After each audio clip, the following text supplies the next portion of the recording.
sharaxo jagada madaxweynimada markii aan arkay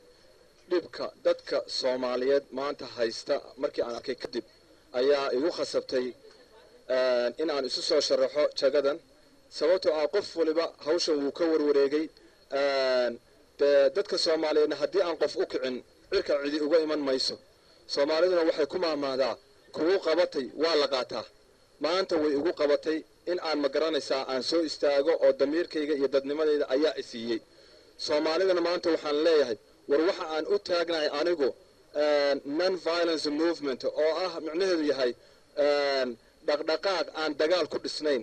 ayaan u taagnahay kaas ayaana doonayaa in aan dalka iyo dadka oo dhan aanu gaarsiino systemkii hore ee wax lagu dooran jirayna in la bedelo waxaan idinka codsanayaa Soomaaliyay maanta in aydan abaal marin qof dambe oo qori wata oo xukun doon ah in aydan abaal marin waxaan ka codsanayaa in allaale inta mucaaradka muxaafadka iyo mu'ayidka ahba in ay qoriga dhigaan laga bilaabo saacada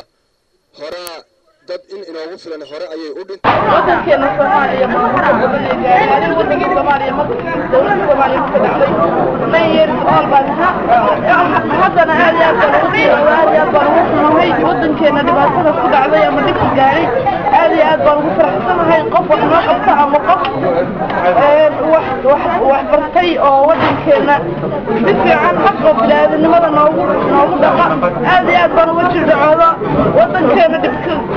wadankeena dhibka ku dhacay aad iyo aad baan ugu xumahay aad iyo aad baan ugu faraxsanahay waxbarashadiisa aad iyo aad baan ugu faraxsanahay taageerada aan taageersanahay wadanka Soomaaliya uu wax u qabto Soomaaliya ha noolaato